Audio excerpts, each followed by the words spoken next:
ఈ ఫిష్లన్నీ ఒక్కసారిగా జస్ట్ టన్నే అయిపుడ్చాను. ఎన్నున్నాయి చూడండి.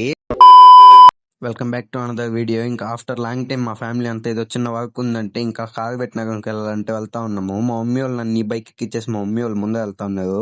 అసలు ఎండ అయితే మామూలుగా లేదు. ఇంకా అలా కాగబెట్టినగరం కూడా రీచ్ అయిపుడ్చాము. ఇంకా అలా స్నాక్స్ నాకే అనుకున్నా, మొత్తం వాళ్ళే తిన్నారు. ఇంకా నా పాత స్కూల్ ఇది. నేను చిన్నప్పటి నుంచి ఈ స్కూల్లోనే చదువుకున్నాను. ఇంకా అక్కడ కోనేరు దగ్గరికి వెళ్దామంటే ఆ వర్క్ ఫెయిల్ అయింది. ఇంకా కోనేరు దగ్గరికి కూడా వచ్చేసాము. వచ్చిందే ఇంకా వాకింగ్ చేద్దాం అంటే ఇంకా వాకింగ్ కూడా చేస్తా ఉన్నాము. అక్కడ వర్క్ ఫెయిల్ అయిందనే బాధ కంటే నాకు బ్లాగ్ దొరికిందనే సంతోషం ఎక్కువ.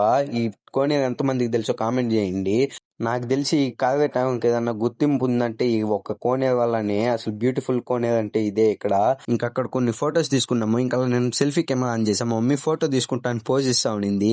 ఇంకా అక్కడ నుంచి అవుటింగ్ వచ్చేసాను. అసలు నేచర్ చూడండి ఎలా ఉందో. ఇంకా అంత లోపల చింటూస్ కూడా కనిపించాయి. ఇవి ఎక్కడో ఉంటాయిలే. ఇంకా అందరిని చూపిస్తాను, నన్ను చూపిలేదు కాబట్టి నేను కూడా సెల్ఫీ కెమెరా ఆన్ చేసుకొని నేను కూడా చూసాను. ఇంకా మీకు పరిచయం చేయాలి. ఒకప్పుడు మన ఏటీఎం ఇవి అంటే బ్యాంక్ లాంటిది. ఇంకా అక్కడ నుంచి కూడా రిటర్న్ అయిపుడ్చాము. నేను బయట మా ఫ్రెండ్స్ తో ఉండేంత ఫ్రీడమ్ గా మా ఫ్యామిలీతో ఉన్నాను. ఎందుకంటే మనం ఇంట్లో ఉన్నాం, అది వేరే విషయము. అక్కడ నుంచి కూడా రిటర్న్ అయిపుడ్చాము. సరే అయితే వెళ్లే ముందు లైక్ అండ్ సబ్స్క్రైబ్ చేసుకోండి. బాయ్.